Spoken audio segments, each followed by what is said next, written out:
Welcome to the C4C Thought Leaders Forum. Today we dive into the pressing issue of workplace trauma. Join us as we explore groundbreaking insights with three renowned experts, including Dr. Lance Secretan, Dr. Nekeshia Hammond, and Dr. Douglas Kong. Discover strategies to foster supporting environments and learn to create a culture of care while gaining actionable advice to transform your workplace. Stay tuned as this enlightening session could change the way you think about mental health in the workplace. You don't want to miss it.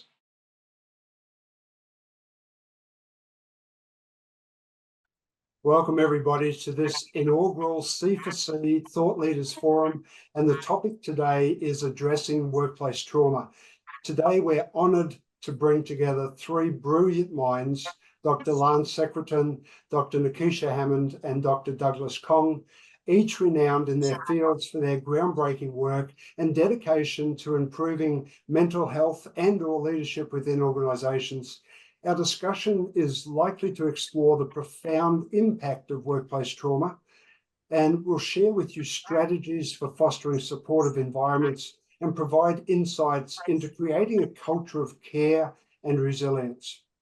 So before we dive into the questions, a couple of formalities to get underway. We've divided our questions in half, starting first with our look at individuals, and these questions will relate to what those people suffering from workplace trauma can do. And then the second half of the questions will look at the organisation and leaders. We'll look at their responsibilities and the actions in addressing these problems. Now, the second formality is that my co-host Nazir has come down with the flu, which means that I'm flying solo, and therefore I'm not going to be looking at the chat box. So if you're wondering why I'm not answering or responding to your questions, that's the reason. We will access your comments at the end, however, and we'll try and answer any questions you have post-forum. So please be a little bit patient with me as I try and manage the controls and play host to these wonderful experts we have. All right, so allow me to briefly introduce each of our panel experts, and I'll ask them in return to provide a little bit of background before we start the question. So ladies first, let's start with Dr. Nekeshia Hammond. Dr. Hammond is a distinguished psychologist, a keynote speaker and author, specializing in helping individuals and families navigate mental health challenges, and she does it with compassion and expertise. She resides in the state of Florida in the USA. And Nekeshia, welcome back to the ET Project. Nice to have you join us again, as well as to be an expert on our panel today. Thank you.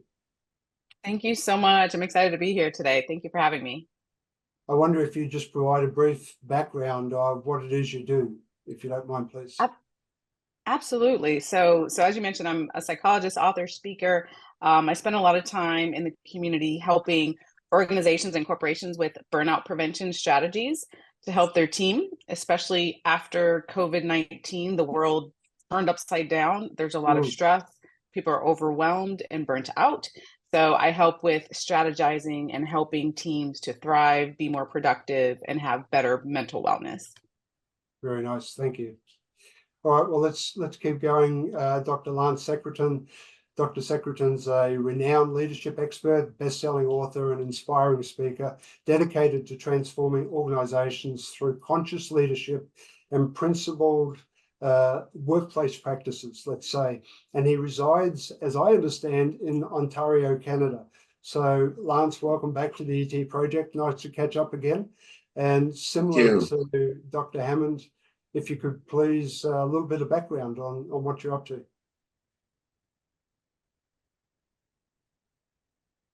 Sorry about that, but my alarm just went off, so I had to fix it. Never know what prizes you might get, right? Thank you.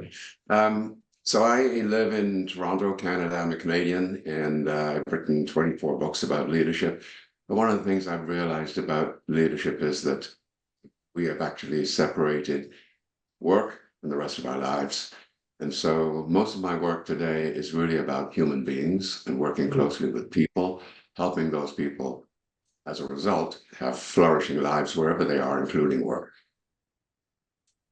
Yeah, very nice. And we've discussed some of the work you've done a couple of times on the show, and really fascinating. Our third panel expert today is Dr. Douglas Kong. Dr. Kong is a respected psychiatrist and mental health advocate committed to advancing the understanding and treatment of psychiatric disorders through innovative research and compassionate care.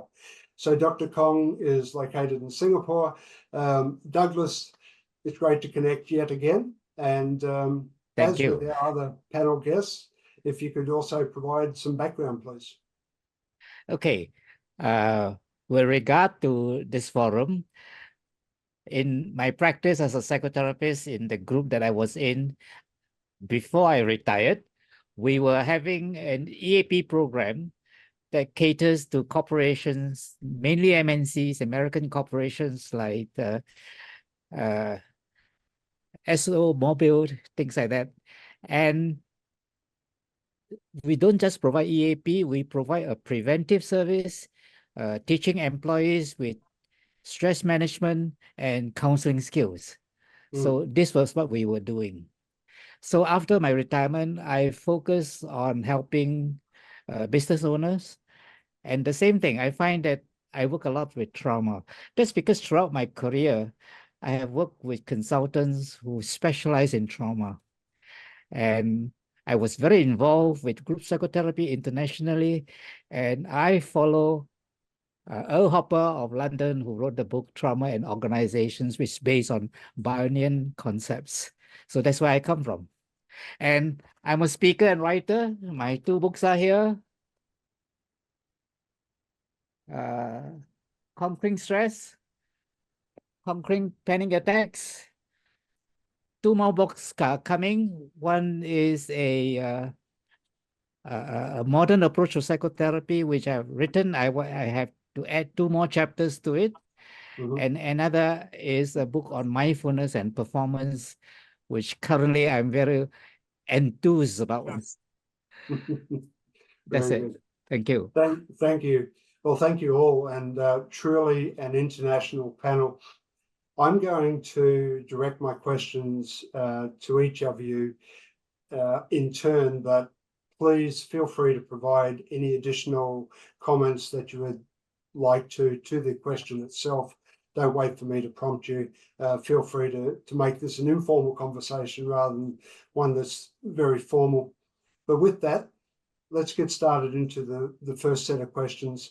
And we're looking at, or we're focused on helping individuals. So, Dr. Hammond, let's start with you. We'll keep the flow rolling with you. The first question that came through is, what are some signs and symptoms? What are some of the common signs, perhaps, and symptoms of workplace trauma that individuals should be aware of? That's a great question to start, because it's more common than we know.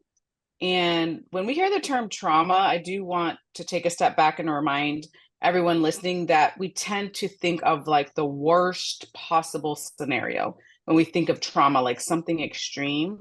But in the workplace, trauma is on a spectrum. So for some people, they're struggling with bullying, right, from peers in the workplace, or they're afraid. I know, especially during COVID-19, there was a lot of layoffs. Like there was a lot of things happening. So even that fear and anxiety, am I going to be laid off? Am I, is my job safe? Like that fear of your job security is a real issue, or it could be microaggressions, which happen in the workplace. Like there's a lot of different forms of trauma.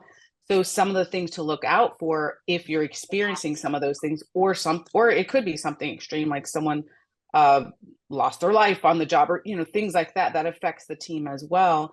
Some of the things to look for is, how are your eating habits? How are your sleeping habits? How is your mood? Do you feel like doing the same things that you used to enjoy? How is your productivity at work?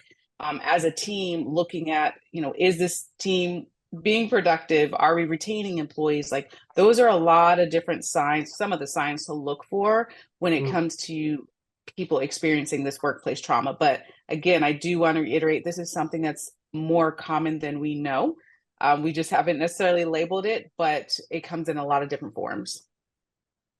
Yeah, that's a great comment. I'm wondering if we substituted the word trauma, is there another word we would use that would be more appropriate, or is trauma an accurate word? So trauma, by research, if you realize, is definitely an accurate word. I think for most people, though, when they hear trauma, they tend to think of the extreme.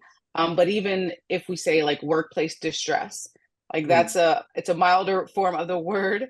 But there's still a lot of overlap because again, someone can experience, I've met a lot of people actually that have had workplace injuries, like severe injuries that stop their ability to work completely. I mean, that's a pretty significant trauma because it's affected you physically, it's affected you emotionally, and also now you've taken away your financial ability to work. So that's an extreme level, of course, but then on the, again, it's a spectrum. There's a lot of other things in between that would still classify as that distress and as that trauma.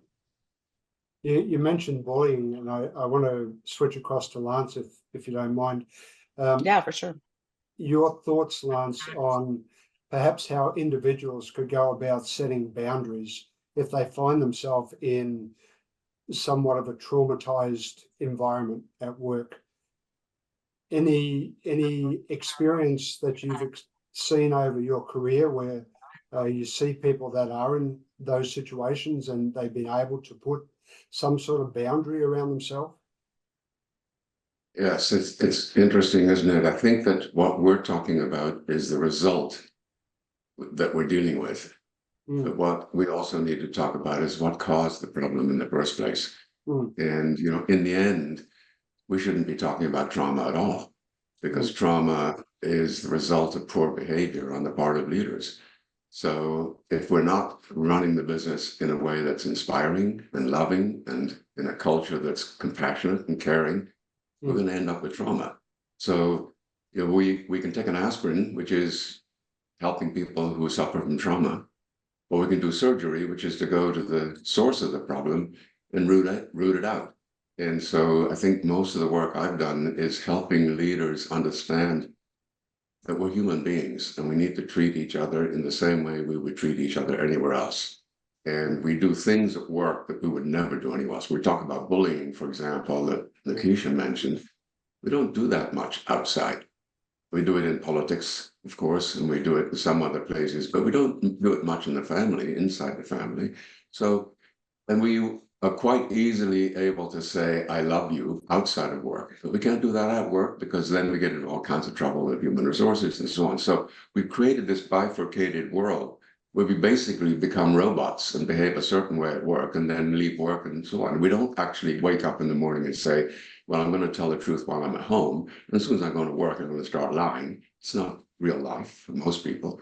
So I think we need to get to the core of the issue, which is about leadership. It's about being inspiring all of the time. And that word is the key. Yeah.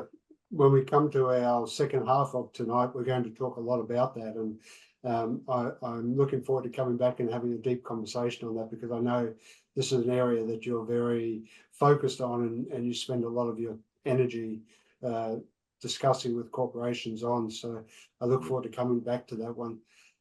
Douglas, I'm wondering if an individual is in some degree of stress or feeling this trauma, is there something they can do to cope?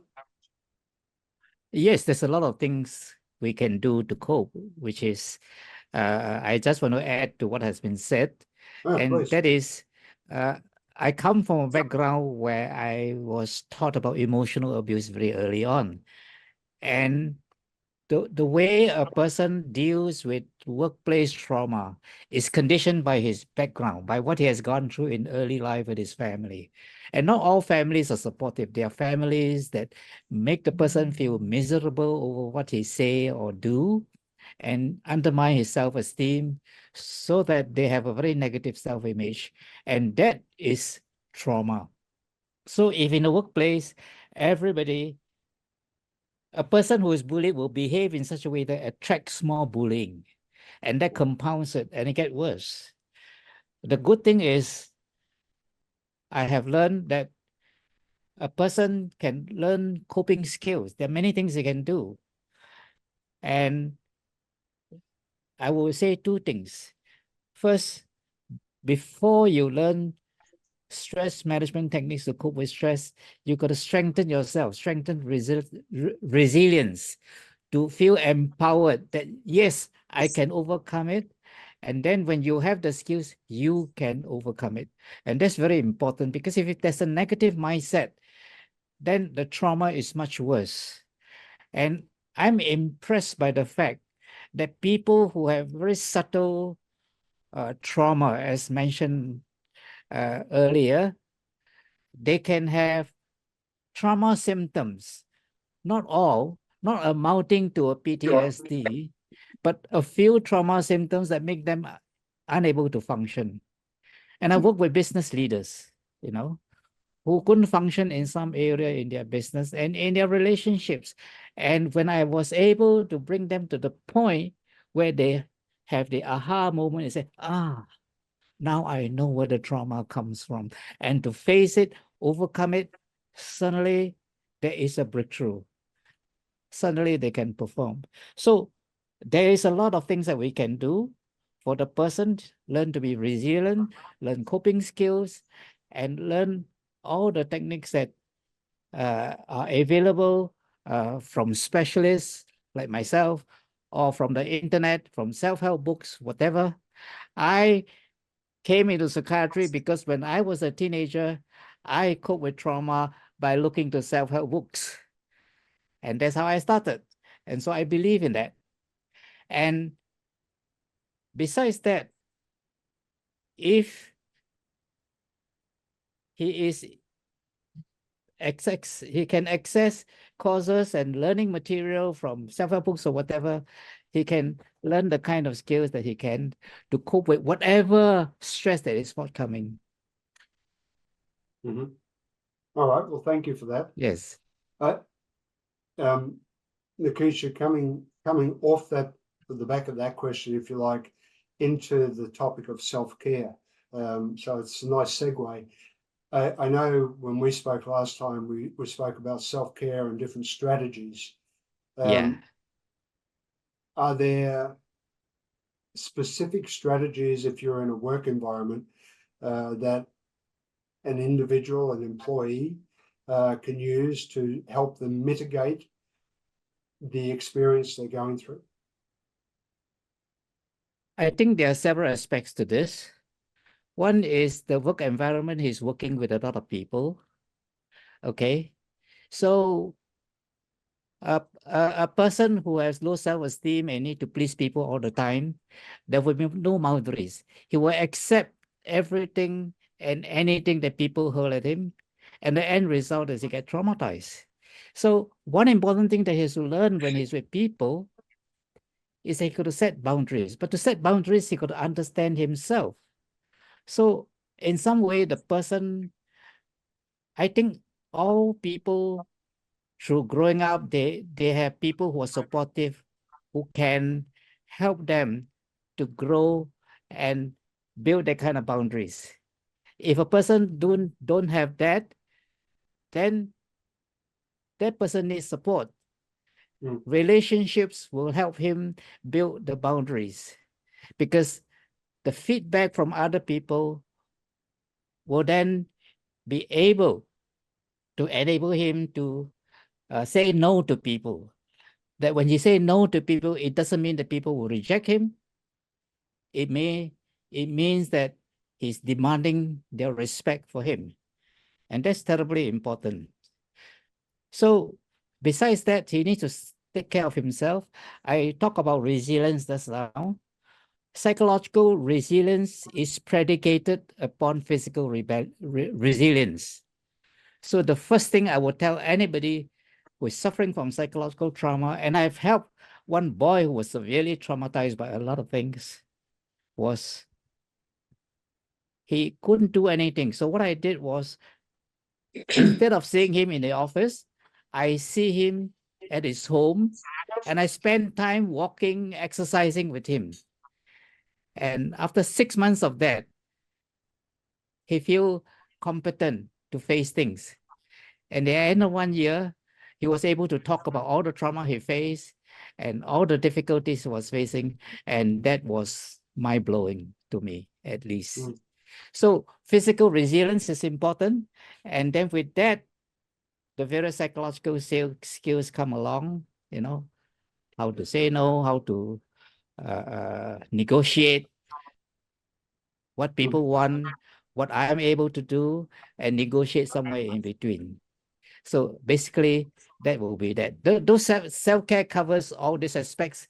He must also learn to connect with people. So this is particularly difficult for people who are introverts and people who are autistics.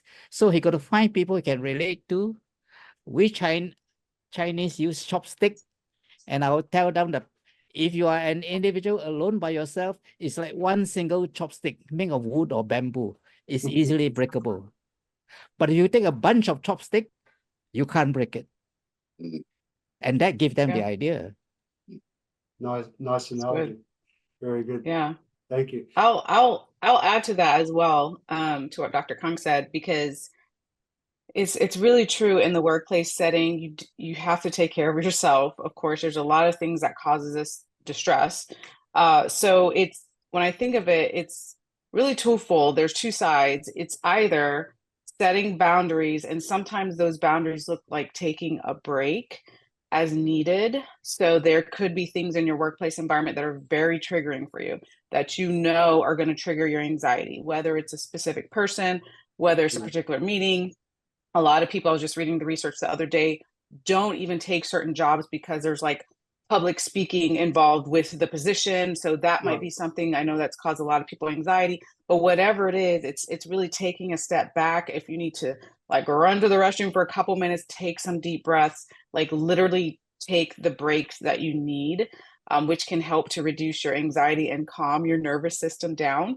That's one aspect. And then the other side of it, like Dr. Kong was saying, is the social connections are really important too.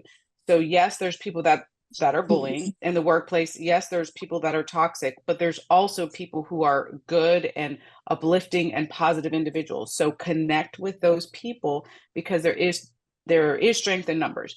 So connect with those people, stay around those people who are motivating you, who are helping you through, who are supportive of you. That's really important too. I can go on and on about the research about the power of the human connection. Very important. But those are some practical things that you can do in the workplace to make sure that you are taking care of yourself to get through the day and to thrive, which is important at work and of course also at home. Yeah, thank you. Thank you for that. I can well imagine. Lance, I'm just thinking, with your extremely broad experience, and we won't have time to go into your whole background, but you have a very broad leadership experience base. I'm wondering if you were to try and identify any areas where trauma is inadvertently triggered in the workplace. Does anything come to mind? Bullying, of course, is an outcome of some of that. But I'm just thinking, in a meeting room where you have strong leaders and you have people who are much more introverted, maybe an example. But I'm just thinking, does anything come to mind for you? Yeah, what I've heard most often is people don't feel understood or valued by leadership. Like if I could survey all the people, all the individuals I've talked with, different corporations and corporations, people are not feeling connected sometimes with leaders. They're not feeling understood. The empathy is lacking a bit, and not for everyone, of course, but many of the individuals that I've spoken with, because people are going through things. People are experiencing a crisis. People are going through things with their family. It's not just at work. Like we talk about, there's things happening at home too, where we're multifaceted individuals. So when these things are happening, there's not really that understanding necessarily, or at least people don't feel understood. Like I need to take some time off, or I need to do things differently at work and that sort of things. And again, the flip side is also true. Sometimes there's amazing organizations that have really great empathic leadership that do understand the employee and are valued. But to answer your question, that's one of the things that I've heard the most, is people struggling with feeling valued in the workplace. Yeah, very interesting. Yeah. Lance, any additional area of that comes to mind for you? Yeah, I think that I love what Nekeshia said about the spectrum, because it's quite right to say that trauma sounds like a violent war type event. But there's minor events, and one of the stories I like to share about this is that story about a sales manager who had a salesman who was doing really well, and so he wanted to give him a raise. And so it got to be 5 o'clock on Friday, and they didn't have any time for this conversation. So the sales manager says to the salesman, I need to see you on Monday morning, be in my office at 8 o'clock. The salesman goes home and stews all weekend, thinking he's going to get fired because of the clumsy conversation from the leader. And of course, that's not the case at all. So a lot of this is at the far end of the spectrum, because it's just about clunky, ill-considered, and thoughtless communications that send people into crazy spells. The other thing I wanted to mention is I'm working with a client right now who suffered from burnout. And by the way, on my website, there's a burnout survey, and it's the most popular page out of 600 pages on our website. It's the page that gets the most visits. So it tells you where we're at. So this guy basically had a meltdown, complete meltdown, and ended up in hospital in a crisis. And so I'm working with him after he emerges. He's on sick leave right now. And I'm trying to help him understand that this is about reframing the way you see things. So he says, I'm suffering from stress. I'm saying there's no such thing as stress. Stress is a myth. It doesn't exist. Stress is a definition of our reaction to events. And we have a choice about how we react to those events. And if we become a victim, and if we feel we've been hurt or wounded or insulted or depreciated in some way, and we nurse that feeling, that will be a trauma for us. If, on the other hand, we say, I'm not bad. This person may think I am, but I'm not. I'm secure in myself, and this person is an idiot. You won't have a trauma. So it's your choice about how you see things. I often say, if you're in a car and you're easing onto the freeway and somebody cuts you off as you're trying to enter the freeway, you have a choice right now. You can scream and yell and shake your fists and spit at him and do whatever you like. Well, that's stress. Or you can just say, the guy's a jerk. I'm having a great day, and move on. It's a choice. So a lot of this is about what do we choose? Now, I don't want to make the victim of trauma a victim. I'm not trying to shame the victim. That's not the point. The point is, if you want to get out of this feeling, rethink the whole situation and frame it in a positive way. One of my colleagues has a nice way of saying this, is that when you're talking to somebody and you fundamentally disagree with what they're saying, instead of getting excitable about that, what's the 10% that's useful in what they're saying? And that reframes the whole picture. So really what I'm trying to say here is that reframing is a very, very important part of how we see this whole situation. I'm on board with you. I'm suspecting, however, that our two medical panel guests might have some alternate view. Sure. Yeah. Yeah. So do my clients. It's a hard concept to get across to them, because they say, "What?" And he says to me, "Hey, this is real. I'm hurting. I'm suffering. Don't tell me it's not real. Don't tell me it's a myth. It's real." And I say, I hear you. But where's the real coming from? Is it you, or is it the event?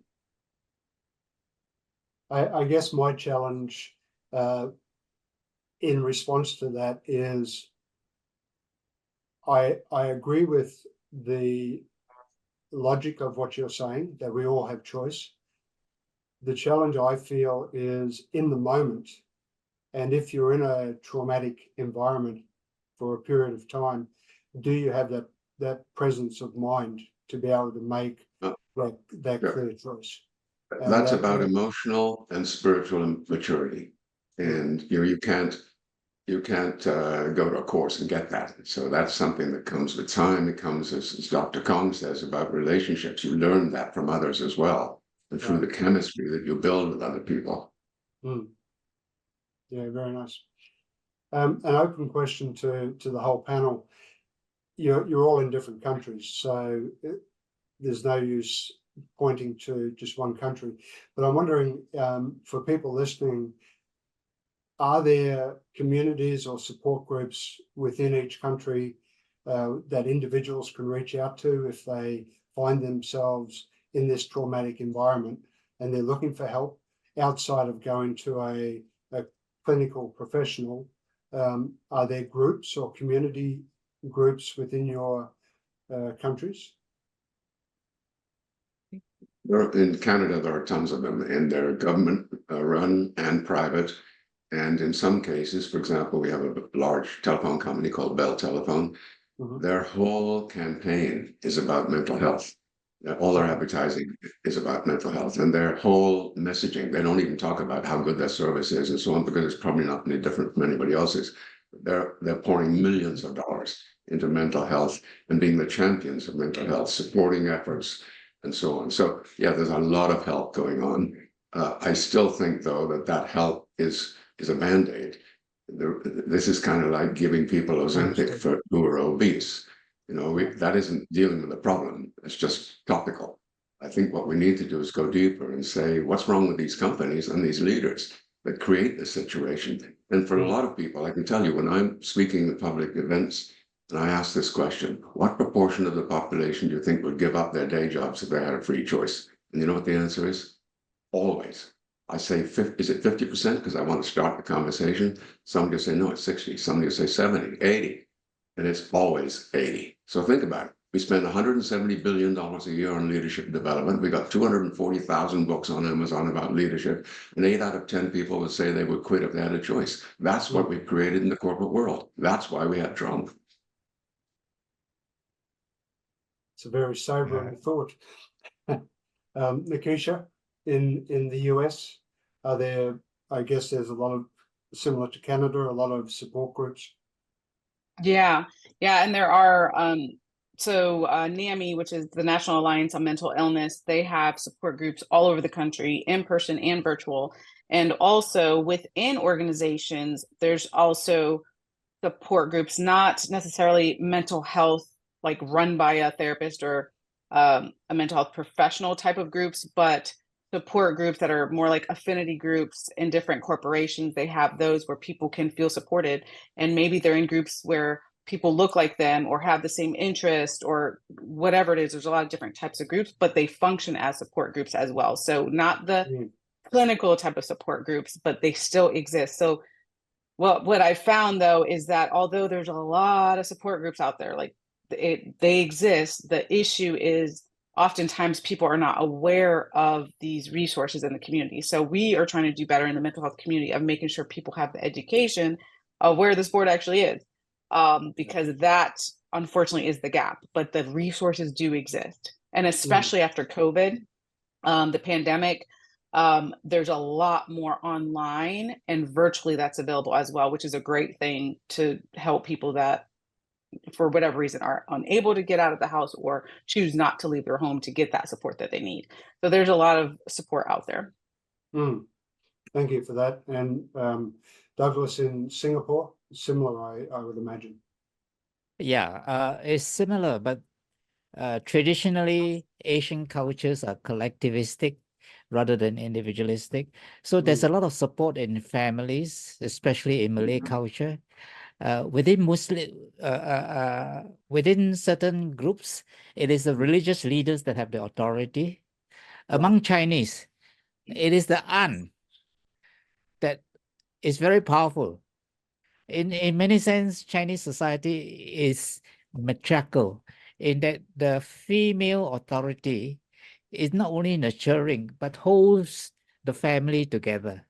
And that's amazing. But we are an English society. So over time, we get acculturated to Western norms. And over time, people become more individualistic. People look less to family. People look more to professionals. And that's why we're able to run the EAP services for corporations in Singapore. And the pandemic has bring online support groups on, and I noticed that a lot of support groups are formed by young people in their 30s or 40s perhaps, and they form all kinds of support groups that I never imagined in my time when I was practicing. So there is a subtle change in this, and for good or bad, but nonetheless, in spite of this, there is a sense that yes, families can be depended upon. Besides families, a lot of people now talk about mentors. You know, my mentor is, so he's somebody I look up to. And this is something like senior people here do. They easily take one person who is younger underneath their wings and mentor them. I've seen this happening more often than not. And this is, I suppose, one of the strengths of the society. And while we move online, while we move to professional caregivers, we can give more professionally and more objectively. I think the family is a strength, at least in the culture that where I come from. Yeah, very true. And then one more thing. Mm. I want to talk about family businesses. Family businesses are very traditional in Singapore, at least. Not the big ones that have become corporations, but the small ones. There's a saying in Chinese that the employer is like a father to his employees. So he will solve all their problems. Even recently, let's say about 8 years ago, after the casino came up, one of his employees going to casino and lost about 40,000. I can't remember the amount, but it was a big amount for the employee. And the business owner, what did he do? He went to the house, visit the person, and say, "Why are you not at work?" And when he found out about the debt, he said, "Okay, I'll pay your debt for you. I'll pay your debt, and then you will pay me by giving a portion of your salary back as payment. But you stay in the job and don't ever gamble again." So this is Singapore family business. Of course, when family business corporatize, they become more like Western corporations, more. But I couldn't help noticing that within Chinese or local corporations, that there are groups that function like family units. I couldn't help noticing it. So this thing is still in play. So heads of department now function like the boss of a family business. Say in a corporation like Port of Singapore Authority, I noticed that each head of department will invite his subordinates to visit him during Chinese New Year, or if a Muslim, he invite them to visit his home during Hari Raya, and it will be a big social gathering. So this is part of the support systems in my culture. Yeah, very interesting looking at the East and West differences within the way of handling this.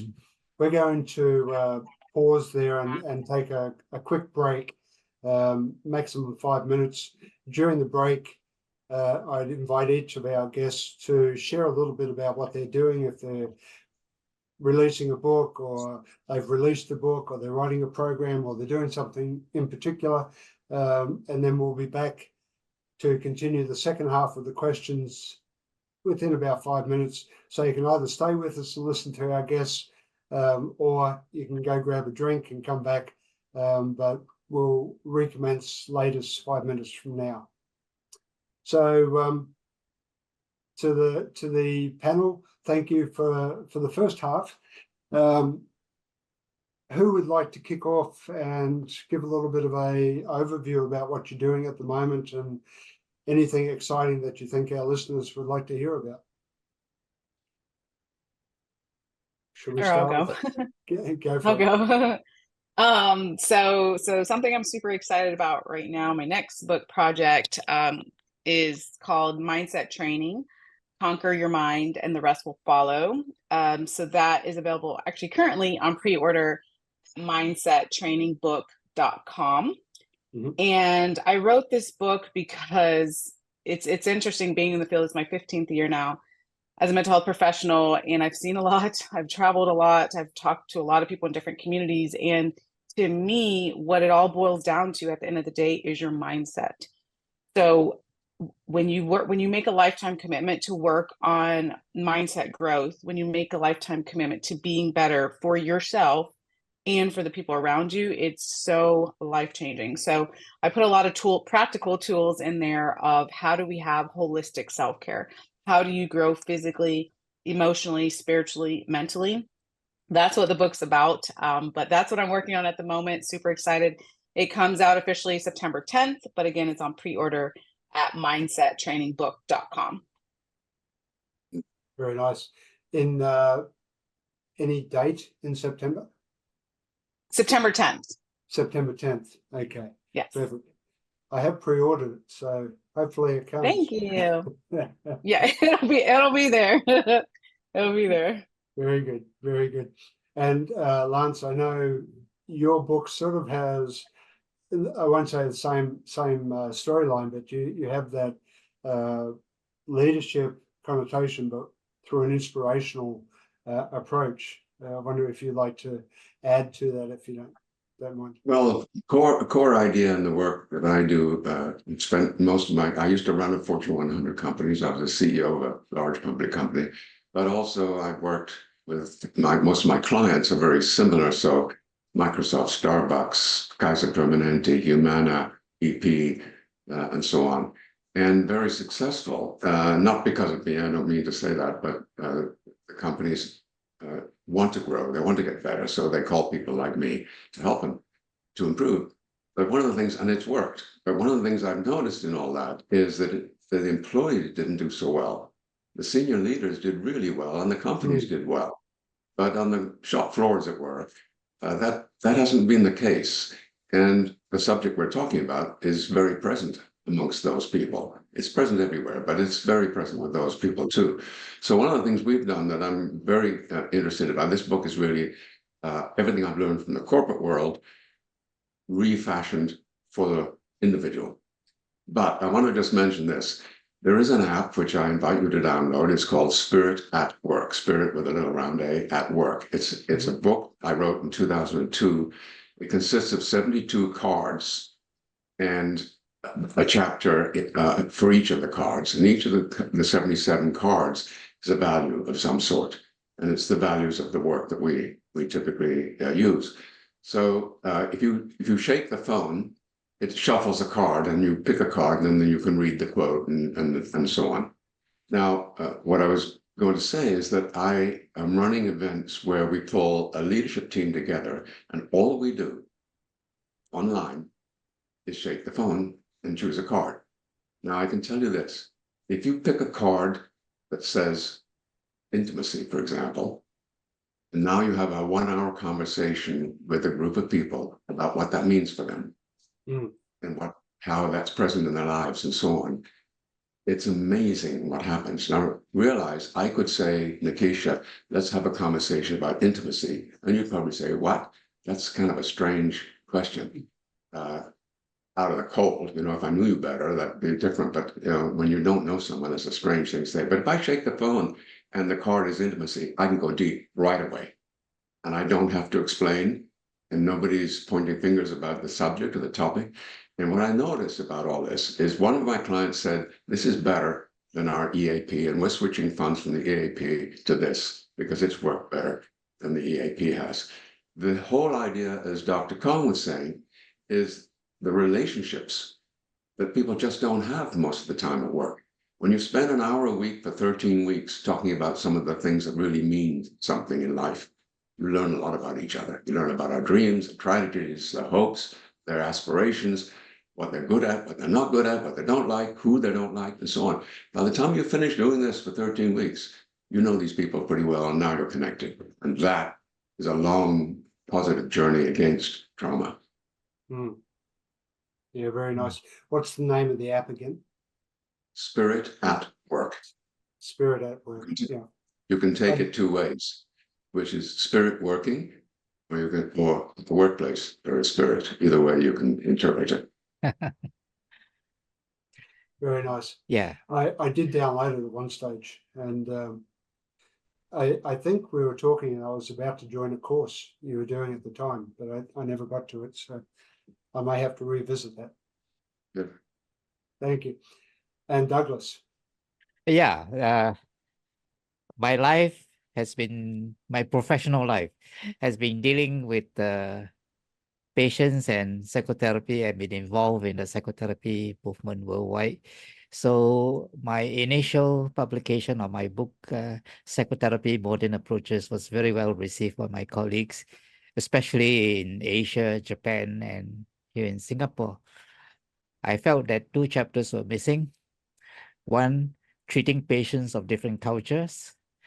And second, being able to deal with children, which is kind of my subspecialty. So I will do that and get it out, as well as put out a book on, and a course together with it on mindfulness. I'm impressed by the fact that mindfulness is a good technique. Many people use it for stress management. But when combined with other techniques, it can be very powerful in solving a lot of personal issues, as well as hang-ups, as well as prejudices, as well as imperfections, anything. And I want to focus on that. The other thing that I want to do is that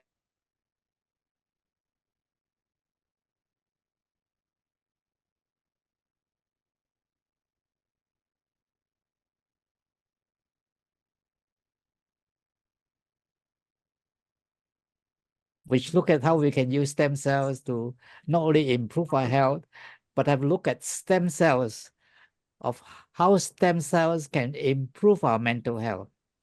And I find there's a lot of evidence for that.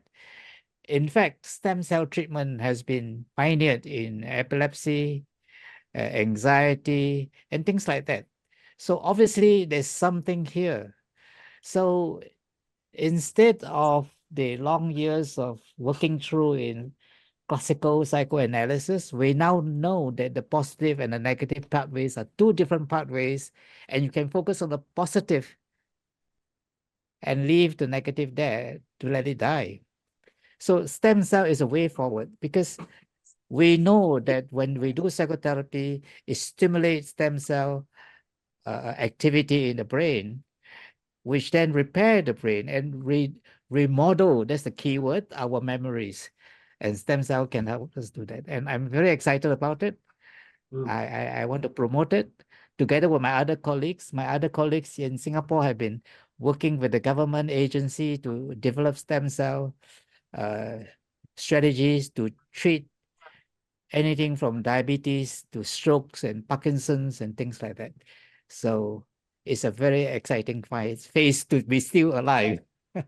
That's all I can say. Well, it's a very interesting time, that's for sure. Well, good luck with that. I want to say adventure, because it is a bit of a journey, right? It's a bit of an unknown or a new area. So yeah, good luck with all of that. I think my network is a little bit unstable at the moment. Are you able to hear me okay? Yeah, there was some freezing. Yeah. Well, let's hope that I don't drop off. If I do drop off, by the way, I don't leave. I will come back. But well, let's move back into the questions in the second half of the questions. And Lance, I'm going to start with you, if that's okay. So what we're talking about this time in this half is we're looking at the organization and the leaders, and we're looking essentially at areas that they can be focused on and what their responsibilities are. So Lance, my first question is, what responsibility do leaders have in preventing workplace trauma? Well, 100%, all of it. Of course, others contribute, but in the end, who sets the tone? The tone is set by the leadership. And if the leader is a jerk, then you're going to have jerk things happening all throughout the company. If the leader is a saint, you're going to have something different happening. So that's the starting place. I think that we need to teach leaders how to behave in a particular way. And history for us is that we did some research some years ago, about what did people not like, and there were 6 things. What did they not like about other people? And here's what they said: we don't like cowards, we don't like phony people, we don't like people who are selfish and self-serving, we don't like liars, we don't like people who rule with fear, and we don't like idiots, incompetent people. Those 6 things. And we said, well then, let's do the opposite. The opposite is courage, authenticity, service, truthfulness, love, and effectiveness. Those 6 words spell an acronym, CASTLE. These are known as the CASTLE principles. What we are teaching people is how to be courageous, how to be authentic, how to serve others, how to tell the truth, how to be loving, and how to be effective. When you do those 6 things, people fall in love with you. And when that happens, you have a culture that's strong and you don't have trauma. I think we said at the time, last time we spoke, that would be a utopian environment. How far are we from being there? Well, it varies. In some cases, I can tell you that is the way it is. Yes, of course, life is always bumpy and there are things always happening and people have crises going on and deadlines and what have you. So that's the rhythm of life. But, you know, in our own lives, we also have those things happening, all of us. And so we learn how, as Dr. Combs said, we learn how to be resilient and to embrace that and not see it as a problem, but see it as an opportunity and know that our colleagues have our backs and that they're not going to insult us or hurt us or pull us down. We may be in a difficult situation now, but we can rely on each other to get us through. It's the community that Douglas was talking about, which is so important. And he's quite right. We've lost it in the West. And we need to emulate the Eastern way in lots of other ways too. Meditation and mindfulness being another idea borrowed from the East. I'm wondering if we look now a little bit at the organization, I'll make this an open question to the floor. How much can we influence this environment through policies and procedures? Or is that totally going down the wrong pathway? Anyone have a feeling about that? Yeah, I think that, oh, go ahead. Go ahead, Nekeshia. There's definitely a lot that needs to be happening as far as the policies and different procedures. And my hope for different organizations, and this is a conversation I have often, is that we're in this world right now where the buzz term is mental health. So we hear it all the time, but the problem is with some organizations, it's like, well, okay, I know we're going to have some mental health support and maybe it's an EAP program or something else, and that's it. There is also the stigma of mental health treatment. So a lot of people aren't utilizing EAP or different mental health resources anyhow. Not that it's not important to have that, but it's an and. So you have that piece for mental health or whatever else you can offer, but you also have to, like Lance was saying earlier, you have to create a supportive environment and a culture in the workplace so people don't get to the point where they're burnt out and they're frustrated and they're experiencing racism and prejudice and discrimination, and bullying. You have to create a different environment, and that starts with empathic leadership. That starts with leadership being competent and understanding people have different cultural values, people have different mental health needs. Maybe this person's experiencing an anxiety, maybe this person's going through a divorce, maybe this person's having financial issues. Let's put the humanity in there, if you will, and understand people have a lot of different needs. People are juggling home life, kids, homework, all sorts of things as well. So though, when people feel supported, then you can retain employees, then you can have more productivity, then you can have increase in sales. These things are very correlated. There's plenty of research on it, but again, it's setting up that culture, setting up, yes, you have the mental health, and what else? Yes, you have a wellness program, and how are your employees being supported? Are there different groups? It doesn't have to be a mental health group, but different interest groups or different affiliate groups that you have within your organization for people to hang out and feel supported by one another and do something fun.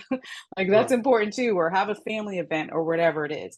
So there's a lot of things that can be put in place, but the broader those, and of course it depends on the size of the organization, but the broader and more different components that you can have, the better it will be for that group of individuals who have different needs at different times of their career. Thank you.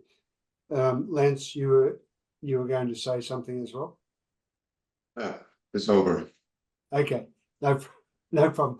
Well, coming off that, then I was also wondering about another area that's very topical, which is the DIE or the DIEB, as well as psychological safety and all these. I want to say buzz phrases. I don't mean to demean any of them, but they're very much topical. So I'm wondering, how much do they play a role in helping reduce workplace trauma, or are in some cases they actually triggering it to be even worse? Can I respond? Please, Douglas. Okay, in as I say, Singapore is a collectivist culture, and from the start, the government here state very clearly that we are all stakeholders of our country's future. And so they rule that if possible, strikes have to be avoided. And over time, they created what they call the tripartite framework, which is employers, the unions, and the government get together to solve workplace problems. And so they set up a framework, and they all set up policy guidelines in different areas, like, for example, in recruitment or in conflict resolution or whatever. Then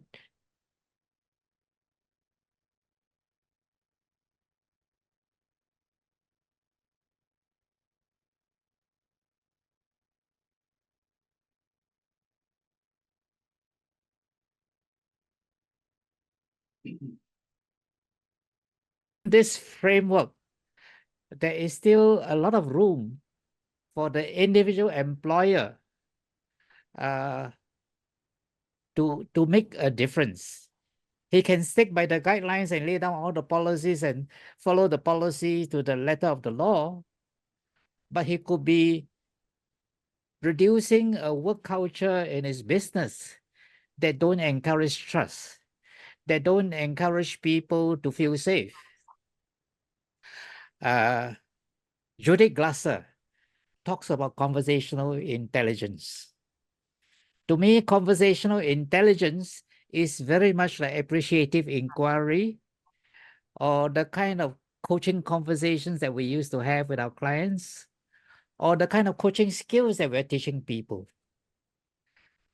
But Judy Glaser has put a different spin to it. He said, when we talk to somebody who are subordinate, do we allow him to come to the conclusion, or do we tell him or her the complete answer?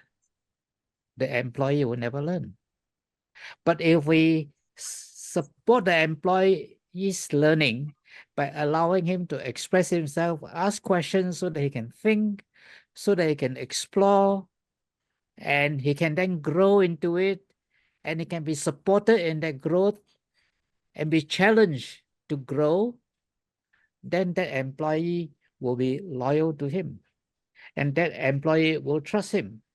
And that's how you create a culture of safety. Is the kind of communication that we have. It's the kind of response we have in response to trauma. Do we immediately make sure that things are done to respond and to mitigate the disaster? Or do we say, oh, let so-and-so did it. Oh, let Miss whatever do it because she's in charge of that. No. Whoever is in charge of that, ultimately, for the CEO, the buck stops here. So at least he and his leadership team must be responsive and empathetic. And that's how that culture can be created. That, to me, is a very fundamental, the work culture, which is created by how the CEO and the leadership thinks and how they embody it in the way they communicate and their actions in response to different things. Yeah, very deep, very interesting. I know the Singaporean government is very involved in a lot of things as well, and we've spoken about that a little bit before. Yeah. I'm looking at the time, and I'm conscious of the time, and I want to make sure we get the most out of this. And if I could, I'm just going to draw a couple more questions before I then throw it open to each of you to give your closing comment. But Lance, I know we've already spoken about the leader needs to take responsibility, the leader needs to take action to prevent this. What can they do when it's identified that there is workplace trauma within their teams? How should they respond? What can they do to arrest the situation? The first thing probably is to shut up. You know, the tendency to spout out a solution or a policy or a strategy is not, in my opinion, the right way. The right way is to listen and find out what's happening.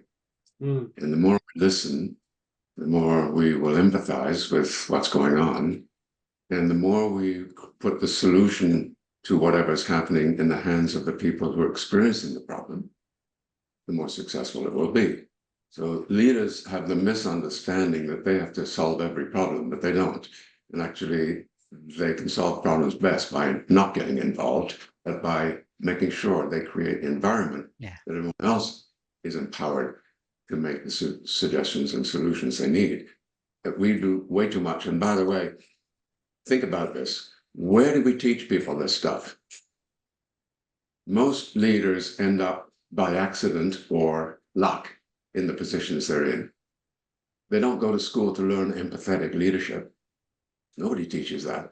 You have to pick that up somewhere along the way. So part of the problem, and we don't even teach this in our educational system either. So there is no system. I can tell you, for example, we took a school district in the U.S. in northern Georgia, North Gwinnett. They were the 98th percentile ranked out of 1,000 schools in North America, or at least in the United States. 2 years later, they were voted #1 district in America. And the difference was these students formed a group that taught each other. In other words, there were no principals or teachers involved. These were school children teaching their peers how to be civil, polite, respectful, empathetic, compassionate, and so on. And it transformed the school, and the school became #1. This is where we can empower people to do the things they need to do. There's some cases I was just thinking about while you're talking about that, where organizations are starting to do a similar thing, not with the same intention, but it could have that ripple effect, and we could probably talk about that later. But yeah, very, very interesting ideas there. Nekeshia, maybe as a last question before we go to the closing comments, Lance mentioned about we don't have training programs in corporations or at universities, probably for leaders. If we were to bring specific training programs into organizations, what form of education or training would be most suitable to try and address this type of situation? Yeah, great question. So definitely, you can definitely teach empathy and compassion when it's understood. So I agree. For some people, they're just naturally empathic. For some people, not so much. But nonetheless, leadership is something that can be learned. There's a lot of great resources for that. Getting like-minded people in a room together and teaching different concepts is very powerful in organizational settings. And also, to Lance's point, reminding people how important it is to listen to individuals. So there's a lot of not just listening, but watching as well. There's a lot of different tools, if you will, which organizations use to measure stress in their teams and in different groups of people.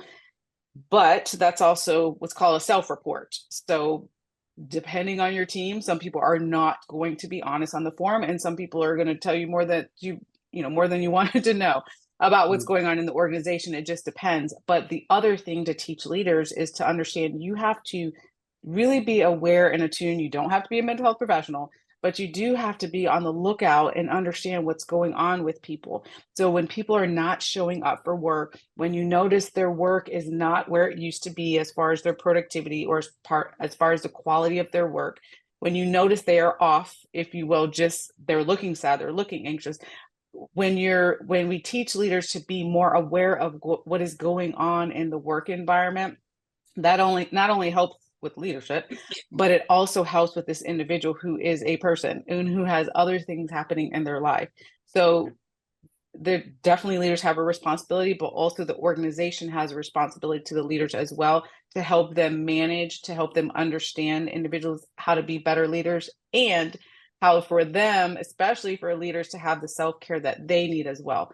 Because I've worked with a lot of leaders who get burnt out very easily because they're trying to manage and take care of everyone else, and they neglect themselves, which is a whole nother issue, a whole nother workshop that we could talk more about. But it's that, both sides of it here. How do we help leaders take care of their people that they're leading, and how to take care of themselves as well? I've just thought of a question I'm going to throw to the floor again, but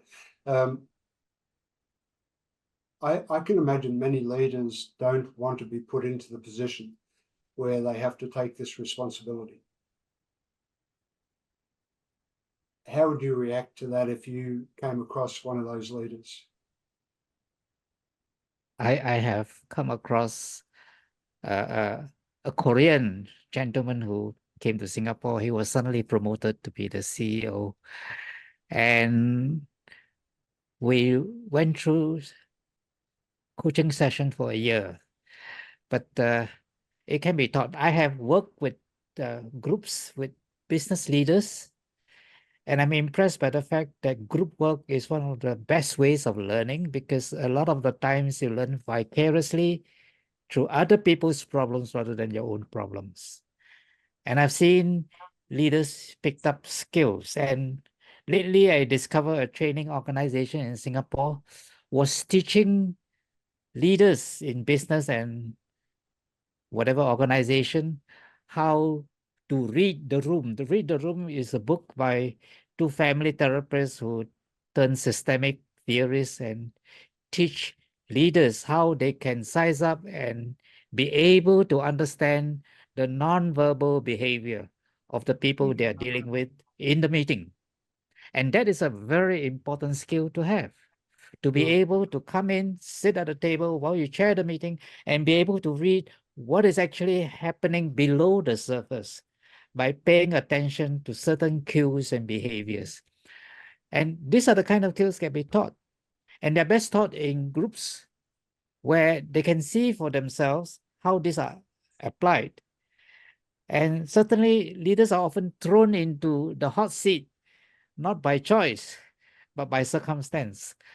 But they need not suffer it. If we let people know that help is available, that groups like this are available, and they can learn the kind of skills that can enable them to be effective leaders with effective and cooperative and collaborative employees, I'm sure many business leaders will sign up for that. Thank you. Thank you, Douglas. All right. Well, if no other comments to that question, let's go to our closing comments from each of you, if you don't mind. Lance, would you like to kick off your overall feeling around this concept of workplace trauma, and what do we do about it? I did suggest earlier on that reframing how we see this is very important. And the example I want to use is I worked for a chemical company some years ago that make agricultural chemicals. They put the chemicals on the ground for fertilizer and so on. And very often, if you don't get the temperature right, or it rains too much, or there's too much sun, or it's too hot or too cold, things won't work, and the farmer gets angry. So every year, this company had a training session for the salespeople, how to deal with angry farmers. And they gave them a course every year. When an angry farmer starts yelling at you, here's how you deal with it. So I show up as a consultant and I say, look, let's just look at this, reframe it in a different way. Supposing we hire Mother Teresa. We're going to put her in an F-150, and we're going to give a pair of big black boots, and she's going to be the person that calls on the farmer, visits the farmer when he gets angry. So this one's for you, Mother Teresa. So off she goes. She gets in her truck and puts her big boots on, and off she goes to see the farmer. She parks the car by the field. Farmer's walking towards her, and he's mad. And she's walking towards him, and as she comes into sight, he notices it's Mother Teresa. Now the question is, does he scream and yell at Mother Teresa? And the answer is no. Why not? He has the same problem. What changed? And what changed was us, not him. When we change, the behavior of other people changes. And that's what we need to understand when we come to talk about trauma in the workplace. Very nice. Thank you for sharing that. Douglas, would you like to go next, please? Well, I think workplace trauma is very real, as my colleagues here have said. The incidence of people having trauma, not to the extent of PTSD, but enough to interfere with their performance, is about 70%. That's pretty high when you consider it. And like I say, I've dealt with people who have few symptoms and then come for therapy and recovered as a result and have that breakthrough. So, and being trauma informed from the very start of my career until now, I can say that trauma is a very great cause of a lot of the distress, both physically and mentally. So Lencioni wrote the book, The Healthy Organization. The healthy organization is one that emphasizes all the things that we talk about. Being supportive, being able to give employees the chance to feel that they are valued and they are wanted and they are accepted for who they are. That healthy organization will trump all others in terms of productivity, profitability, and whatever. So Lencioni is right. And if we accept his dictum, then we ought to change, starting with the leadership. That's my take. Thank you. Thank you for that as well. Nekeshia, the last word for the forum is over to you. Yeah, for sure. So just a reminder for people watching and listening to this that workplace trauma can be very impactful for your mental health. However, there's a lot of things that you can put in place to prevent the negative effects that can come from that. And one of the pieces of that is your self-care and making sure that you're making yourself your number one priority, making sure you're taking care of you, whether it's establishing the boundaries at work, taking a step back, taking the break that you need, taking the deep breaths, and connecting with others, being supported by others. All of these things are really going to be important in order to prevent burnout, in order to prevent the effects like not being able to sleep, can't eat, can't function at work, can't concentrate. Like there's a lot of things that happen from distress physically to us and emotionally, mentally, spiritually, but also a lot of it can be prevented when you work on your own self-care and making sure that you're taking care of yourself so you can show up powerfully for yourself in the work environment, at home, and all the places and responsibilities that you have. Can I respond to Len's question? Yeah. The 70% is based on studies. Say, for example, 9/11, the percentage of people having PTSD is very small, 10 to 15%. thereabouts. And people who are exposed to trauma is about that 70%. And then of that, quite a substantial majority, I think at least about half of that, will have what is known as residual symptoms.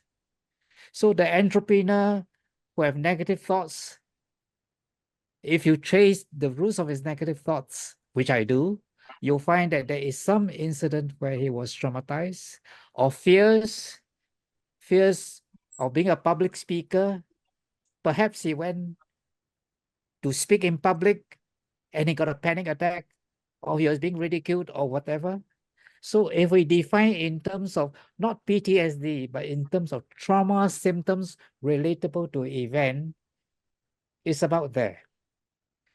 And because I'm trauma informed from the very start of my career, I often pick it up. And so to me, it's much more common than what is accepted as the norm. If you accept DSM, PTSD, very few. But even then, a lot of PTSD don't fully recover. So it has been called the residual trauma. All right, thank you for that. I see some comments coming through, but are there any answers any of the panel are waiting on? Did you want to ask questions now, or we can answer them later? Okay. All right. Well, thank you all very much for the input. You know, fascinating conversation. So we've scratched the surface, of course. We could spend days talking about this, as many institutions do, but that brings us to the end of today's forum. If you have registered for this event, please keep a watch out for our email from us at Coaching for Companies. The email will explain what material we're making available to you for registering, things such as the full transcript. You'll have access to the video recording via our YouTube channel, and we will be putting together a discussion paper. We'll probably post on LinkedIn. So these things will be available to you. Special thanks, of course, to each member of the panel today, Dr. Nekeshia Hammond, Dr. Douglas Kong, and Dr. Lance Secretan. Our next forum, by the way, is 2 months from today on the 18th of September, same time of day. The topic is developing talent and growing leaders. So we hope you'll join us then, and welcome a whole new panel of experts, and more news on that coming soon. But until then, stay safe. Bye for now. Thank you. Thank you. Bye-bye, everybody. Bye-bye. So what are you waiting for? Hit the subscribe button below and click on the bell icon so I can pop up in your feed occasionally with a great tip for your ultimate growth.